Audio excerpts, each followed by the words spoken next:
सबसे पहले आपने आ जाना अपने डैशबोर्ड पर अपने CNSEO पासवर्ड को यूज़ करके, और यहाँ पे आके आपने ये डिक्लेरेशन के टैब पे जाना है। यहाँ से ये स्टार्ट का बटन, उसके बाद रिटर्न स्टेटमेंट ओरिजिनल्स, और यहाँ से आपने ये नॉर्मल रिटर्न वाला फॉर्म लेना है। इन चारों टाइप्स के रिटर्न्स के लिए, चारों हाउसवाइफ के रिटर्न्स के लिए आपने ये नॉर्मल वाला फॉर्म ही हमेशा यूज़ करना है।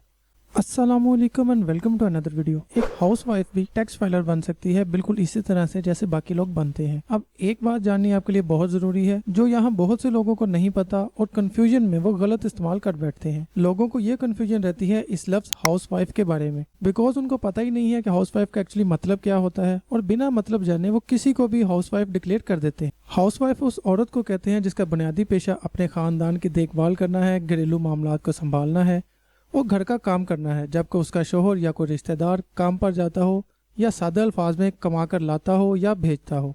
अब इसके अलावा अगर कोई खातून खुद बिजनेस करती है, जॉब करती है और साथ में ये भी कहे कि वो हाउसवाइफ है, तो ये बात आउट ऑफ कॉन्टेक्स्ट हो जाएगी, यानी वो हाउसवाइफ की डेफिनेशन पर पूरा नहीं उतरेगी। ऐसी खातून या बिजनेस वूमन कंसिडर होगी या सैलरी पर्सन, और उनकी रिटर्न भी इसी मुनासबत से ही फाइल होगी।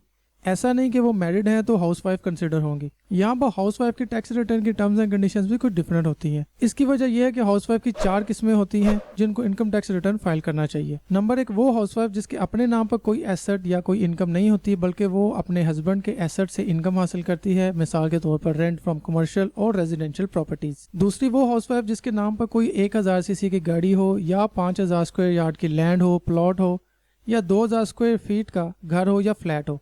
अगर ये दोनों नहीं है तो कम से कम इसके नाम पर इलेक्ट्रिसिटी मीटर का एक कनेक्शन हो जिसका मंथली बिल कम से कम 5000 आता हो। तीसरी कैटेगरी उस हाउसवाइफ की है जिसका हस्बैंड उसको मंथली या एनुअली बाहर के मुल्क से पैसा भेजता है और जिससे वो यहाँ पाकिस्तान में खर्चा करती है। चौथा नंबर एक ऐसी हाउसवाइफ का है जिसकी ना तो कोई इनकम होती है ना कोई एसेट, बट फिर भी वो फाइलर होना चाहेगी तो उसको जीरो इनकम टैक्स रिटर्न जमा करवानी होगी।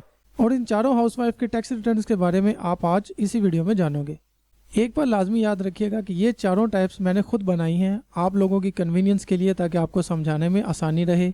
इस तरह की कैटेगरीज FBR में कहीं पर भी मेंशन नहीं है, बट हमें हर एक हाउसवाइफ को उसकी इनकम एंड डिपेंडेंसी के हिसाब से ही हैंडल करना होगा। तो चलिए फर्स्ट टाइप ऑफ हाउसवाइफ के रिटर्न से शुरू करते हैं जिसकी अपनी कोई इनकम नहीं होती और वो अपने हस्बैंड की इनकम या एसेट से अपनी इनकम हासिल करती है।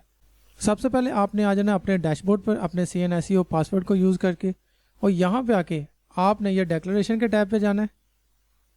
यहाँ से ये स्टार्ट का बटन, उसके बाद रिटर्न स्टेटमेंट ओरिजिनल्स, और यहाँ से आपने ये नॉर्मल रिटर्न वाला फॉर्म लेना है। इन चारों टाइप्स के रिटर्न्स के लिए, चारों हाउसवाइफ के रिटर्न्स के लिए आपने ये नॉर्मल वाला फॉर्म ही हमेशा यूज़ करना है। यहाँ से आके आपने पीरियड सेलेक्ट करना है, जैसे 2022 चल रहा है अभी, और इसको यहाँ से सिलेक्ट कर लेना है। इसके बाद आपने जाना है डाटा के टैब पे, और यहाँ पे अब आपने इन चारों रिटर्न्स को लेकर चलना है। तो चलिए टाइप 1 की हाउसवाइफ से हम शुरू करते हैं जिसकी अपनी कोई इनकम नहीं है लेकिन वो अपने हस्बैंड की इनकम यानी उनकी प्रॉपर्टी से रेंट वगैरह रिसीव करती है, तो उसको अब हम रिटर्न में किस तरह से हैंडल करेंगे। उसके लिए आपने आ जाना ये प्रॉपर्टी के टैब पे, क्योंकि मोस्टली ये ऐसी हाउसवाइफ होती है जिनको हमेशा रेंट ही रिसीव करने पड़ते हैं अपने हस्बैंड की उनकी प्रॉपर्टी से, चाहे वो कमर्शियल हो या रेजिडेंशियल हो। तो यहाँ पे आके एक साल में जितना भी अर्न करेंगी वो प्रॉपर्टी से है, क्योंकि वो इन शेप ऑफ रेंट की सूरत में है। तो रेंट में ये जो रेंट रिसीव्ड और रिसीवेबल, यहाँ पे आके वो एक साल में जितना अर्न करती है, मिसाल के तौर पर मैं 8 लाख लिख देता हूँ, वो यहाँ पे मेंशन कर देंगी, और यहाँ से आपने करना है इसको कैलकुलेट। यहाँ पे ये इसका 1/5 प्रॉपर्टी का जो उसके मेंटेनेंस वगैरह पे चार्जेस पड़ते हैं मेंटेन करने के लिए लगते हैं, वो ऑटोमेटिक ये माइनस कर देगा और बाकी बच जाएगा 6,40,000। और अब इस पे बिजनेस वाली टैक्स स्लैब लगेगी जो कि है 4 लाख वाली, यानी 6,40,000 पर उसका जितना टैक्स बनेगा वो उसको पे करना पड़ेगा। इसको अब मजीद वेरीफाई करने के लिए हम चलते हैं टैक्स चार्जेबल पे और ये नीचे कंप्यूटेशन पे। तो यहाँ पे देखें तो ये 6,40,000 के अगेंस्ट इसका 14,000 रुपये का एडमिटेड इनकम टैक्स बन रहा है जो अब इसने गवर्नमेंट को पे करना है। नेक्स्ट यहाँ पे आ जाता है, क्योंकि ये इनकम यहाँ से कमा रही है तो सारी बात में ये कोई ना कोई एडजस्टेबल टैक्सेस भी पे कर रही होगी अपने बैंक्स के अगेंस्ट, अपने मोबाइल के अगेंस्ट, अपने PTCL के अगेंस्ट, या कोई भी ट्रांजेक्शन जो करती है उसके अगेंस्ट जितने भी ये एडजस्टेबल टैक्सेस या विद होल्डिंग टैक्सेस पे करती है उसको यहाँ पे एडजस्टेबल टैक्सेस में जाना है। उसके लिए यहाँ पर इसके रेलिवेंट सिर्फ 3 से 4 ऐड बनती हैं, जो है cash withdraw from bank, certain banking transactions आ जाती हैं।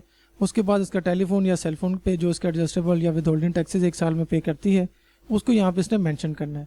मेंशन करने के लिए मैं अभी बता देता हूँ, आगे जाके मैं ये चीज़ दोबारा रिपीट नहीं करूँगा, कि जैसे टेलीफोन का बिल है तो यहाँ पे आप ऊपर उसका कंज्यूमर नंबर लिखोगे, नीचे लिख दोगे आप वो PTCL है, इसको यहाँ से ओके करोगे। यहाँ पे एक साल में जितना बिल बना है, मिसाल के ऊपर 36,000 बना, वो लिख दोगे।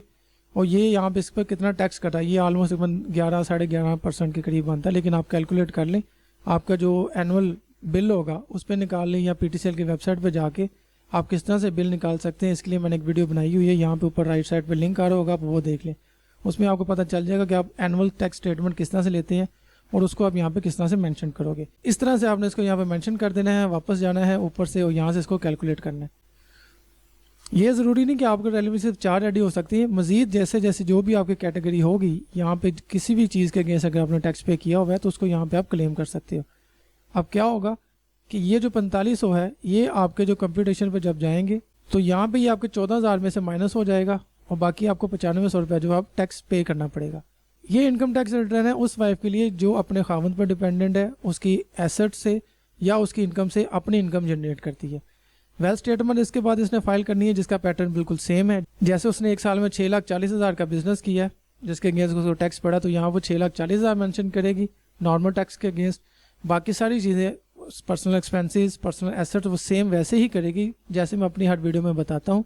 मज़ीद समझना है तो ये मेरी वीडियो है इस पर, वेल्थ स्टेटमेंट पे एक कॉम्प्रिहेंसिव वीडियो जिसमें मैंने सारा कुछ बयान किया हुआ है स्टेप बाय स्टेप, आप इसको देख लें, इससे आपको काफ़ी हेल्प मिल जाएगी। अब दूसरी टाइप की हाउसवाइफ की रिटर्न देखते हैं जिसके नाम पर 1000 सीसी गाड़ी है, या 5000 स्क्वायर यार्ड की लैंड है, या फिर 2000 स्क्वायर फीट का फ्लैट या घर है। तो वो अपनी रिटर्न को किस तरह से एडजस्ट करेगी। जैसे मैंने बताया, इसके नाम पर या तो गाड़ी है या कोई प्रॉपर्टी है, तो उसको अब यहाँ पर हमने एडजस्ट करना है। यानी इससे ये पता चलता है कि इसकी इनकम नहीं है, जैसे इसके नाम पर ये चीज़ें हैं। तो इसके लिए हम ये अदर सोर्सेज पे आएंगे और ये रिसिप्ट एंड डिडक्शंस पे, और यहाँ पे आके अदर में जस्ट मिसाल के तौर पर जैसे 4 लाख की इसको टैक्स स्लैब लगती है, तो उसके नीचे नीचे जो भी अमाउंट आप लिखना चाहिए आप लिख सकते हो, ये यहाँ पे मेंशन हो जाएगी। ये आप लिख दो, यहाँ पे आप खाली 0 लिख दो, ये भी चल जाएगा। लेकिन अच्छा होता है अगर थोड़ी बहुत अमाउंट लिख दें आप, क्योंकि लॉजिकली अगर आप ये देखो तो उसके हाथ 0 अमाउंट तो नहीं है, कुछ ना कुछ अमाउंट तो वो रखती है ना, जिससे वो एक्सपेंसेस कर रही है, अपना जीना मरना पूरा कर रही है। तो यहाँ पे हम 0 उस वक्त लिखेंगे जब हमने बिल्कुल ही उसको कि हर जगह पे उसको 0 शो करना होगा।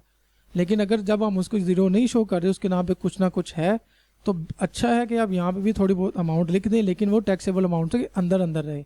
जैसे 4 लाख की टैक्स स्लैब है तो यहाँ पे ये 3 लाख लिख दें। अब इसके बाद डायरेक्टली उसने जो एडजस्टेबल टैक्सेस पे किए होंगे, विद होल्डिंग टैक्सेस पे किए होंगे, उसको ये एडजस्टेबल टैक्सेस में डिक्लेयर करेगी। जैसे मैंने अभी पिछले पहले स्टेप पे बताया था, सेम उसी तरीके का आपने इसमें फॉलो कर लेना है। मैं दोबारा यहाँ पे नहीं बता रहा वो। उसके बाद आपने कंप्यूटेशन में जाके चेक कर लेना है कि यहाँ पे आपका कोई टैक्स तो नहीं बन रहा, तो देखें यहाँ पे कोई टैक्स नहीं बन रहा होगा। सिमिलरली ये डिक्लेयर करने के बाद आपने अपनी जो 3 लाख रुपए की इनकम बताई है उसको आपने ये 6,40,000 की जगह अब आप लिख देंगे 3 लाख। और अब आ जाएंगे आप अपने एसेट्स पे। यहाँ पे आने के बाद अगर आपके पास 1000 सीसी की गाड़ी है तो ये जो motor vehicle non business plus वाला आइकन दबाओगे, यहाँ पे लिख दोगे LEW 14 1 2 3 4, ये आपका नंबर है। नीचे आप लिख दोगे मेरे पास सुजुकी की गाड़ी है, कितनी 1000 सीसी है, कल्टस है। चलें ये लिखने के बाद आप करेंगे ओके। यहाँ पर उसकी अमाउंट लिख देंगे, BGCL में भी आप ली थी उसकी अमाउंट यहाँ पे आ गई। ये आपने कर दिया डिक्लेयर और कैलकुलेट। ऐसा आप उस सूरत में करेंगे जब आप पहले ही साल अपने इनकम टैक्स रिटर्न को फाइल कर रहे होंगे। अगर दूसरे साल आप कर रहे हैं और आपके पास वही गाड़ी है, आपने चेंज नहीं की, तो ये अमाउंट को आप चेंज नहीं करोगे, वैसे ही खड़ी रहेगी। अगर आपकी प्रॉपर्टी है 5000 स्क्वायर यार्ड की आपकी लैंड है, कोई प्लॉट है, या अगर 2000 स्क्वायर फीट का कोई घर है या फ्लैट है, तो उसको आप किस तरह एडजस्ट करोगे। उसके लिए आपने ये सेकंड ऑप्शन जो है कमर्शियल इंडस्ट्रियल रेजिडेंशियल प्रॉपर्टी, इसके सामने आपने ये प्लस वाला आइकन दबाना है। यहाँ पे आपने एड्रेस लिख देना है, नीचे आपने लिख देना वो क्या है जी, फ्लैट है 2000 स्क्वायर फीट का। ठीक हो गया। ये लिखने के बाद आपने ओके करना है। यहाँ पर उसकी अमाउंट लिख देनी है, जितनी अमाउंट का भी वो बनता होगा। अगर आपके पास घर है और गाड़ी है, दोनों ही हैं, तो आप ये दोनों डिक्लेयर करोगे। कोई एक है तो यहाँ पे कोई एक डिक्लेयर कर सकते हो आप। इसके अलावा अगर आपके पास कुछ कैश इन हैंड है, कोई पर्सनल आइटम है, आपकी मोबाइल लैपटॉप या कुछ भी ऐसी कीमती चीज़ें, आपकी हाउस होल्ड इफेक्ट यानी घर पे मौजूद चीज़ें जो हैं कीमती चीज़ें, उनकी कुछ अमाउंट लिखना चाहो तो यहाँ पे आप लिख सकते हो आसानी से, इसका कोई ख़ास फ़र्क नहीं पड़ेगा। ये लिखने के बाद आपने रिकन्सिलेशन पे जाना होता है। और मज़ीद यहाँ पर मैं इतनी डिटेल में नहीं जा रहा, आप मेरी वो वेल्थ स्टेटमेंट वाली वीडियो देख लीजिएगा, उसमें हर एक स्टेप मैंने यहाँ पे बयान किया हुआ है। चलिए अब तीसरी टाइप की हाउसवाइफ की रिटर्न देखते हैं, जिसका हस्बैंड उसको बाहर से पैसा भेजता है और जिसको वो यहाँ पे खर्चा करती है। उसके लिए भी आपने सिंपली इसी हेड में अदर सोर्सेज और इसके नीचे रिसिप्ट एंड डिडक्शंस पे जाना है। यहाँ पे उसने लिख देना है भी एक साल में उसको कितना बाहर से पैसा आता है। मिसाल के तौर पे हम कह देते हैं उसको एक साल में 10 लाख रुपए आया बाहर से, उसको हमने यहाँ से किया कैलकुलेट और डायरेक्टली आपने जाना है टैक्स चार्जेबल / कंप्यूटेशन पे और यहाँ पे देखें तो ये 50,000 रुपये इसका टैक्स बना रहा है। लेकिन जैसे आपको पता है कि जो भी इनकम बाहर से एक बैंकिंग चैनल के थ्रू कोई भी इनकम बाहर से पाकिस्तान में आती है तो वो टैक्स फ्री हो जाती है, उस पर कोई टैक्स नहीं लगता। तो अब हमने इस तरह से ये करना है, अदर सोर्सेज पे जाके यहाँ पे इस अमाउंट को एग्जाम्पशन में डाल देना, इसके साथ ही यहाँ पे ये इस पर एग्जाम्पशन होगी, यानी ये अब टैक्स फ्री हो जाएगा। जैसे आप दोबारा कंप्यूटेशन पे जाओगे तो यहाँ पे आपको ज़ीरो नज़र आएगा, यानी अब आपने कोई भी टैक्स पे नहीं करना। इस तरह से आपने जो टोटल बाहर की अमाउंट जो आपके हस्बैंड ने बाहर से फॉरेन रिमिटेंस की सूरत में भेजा है वो उसको यहाँ पे आप इस तरह से टैक्स एग्जेम्प्ट करवा लेंगी। ये करने के बाद अगर आपने पाकिस्तान में रहते हुए जो खर्चे किए हैं अपने, उन खर्चों में कोई एडजस्टेबल टैक्सेस पे किया है तो उसको आप यहाँ पे जिस भी हेड में वो खर्चे आएंगे, जैसे मैं बार बार इस चीज़ को एक्सप्लेन कर रहा हूँ, उसी तरह से आपने यहाँ पे डिक्लेयर कर देना है। वो क्या होगा, वो आपके जो कंप्यूटेशन में जाके आपका रिफंडेबल टैक्स बन जाएगा जो अब आप FBR से वापस क्लेम कर सकते हो। ये होगी उसकी इनकम की डिक्लेरेशन भी, वो खाली अपनी इनकम किस तरह डिक्लेयर करेगी। अब बारी आ जाती है उसके वेल्थ स्टेटमेंट की और जिसमें सही ट्विस्ट है भी उसने उसको कैसे एडजस्ट करना है। तो यहाँ पे उसकी इनकम थी 10 लाख रुपए, इसको लेके चलना है हमने इधर रिकन्सिलेशन ऑफ नेट एसेट्स पे और यहाँ पे आके हमने जब दूसरी टाइप के हाउसवाइफ के लिए हमने ये अमाउंट नॉर्मल टैक्स में लिखी थी, इसकी जगह अब आपने ये नीचे वाले हेड में एग्जाम्प्ट फ्रॉम टैक्स में टोटल वो आपका जो 10 लाख रुपये था वो यहाँ पे लिख देंगे, ऊपर से कैलकुलेट करेंगे। नेक्स्ट यहाँ पे जो इंपॉर्टेंट चीज़ है वो ये है कि अब आपने फ़ॉरेन रिमिटेंस बताना है भी आपको फ़ॉरेन रिमिटेंस कितना मिला है एक साल में, वो आप यहाँ पे डिक्लेयर करोगे। 10 लाख आया था, 10 लाख आपने यहाँ पे बता दिया, इसको हम करेंगे कैलकुलेट। अब इसके बाद जो इंपॉर्टेंट चीज़ है वो आपने ये बतानी है कि ये फ़ॉरेन रिमिटेंस आपको आया किस सोर्स से था। तो जारी बात है बैंकिंग चैनल के थ्रू आया होगा, तो उसके लिए आपने ये पर्सनल एसेट्स पे वापस आना है और इस हेड के सामने आपने प्लस वाला आइकन दबाना है। ऊपर आपने अपना बैंक अकाउंट नंबर लिखना है, नीचे आपने लिखना है HBL सेविंग अकाउंट है या करंट अकाउंट है, जो भी अकाउंट आपका होगा वो आपने यहाँ पे लिख के उसके सामने आपने ये 10 लाख रुपये लिख देना है भी आपको एक साल में 10 लाख रुपये बाहर से आया था और वो आपके अकाउंट के थ्रू आया था।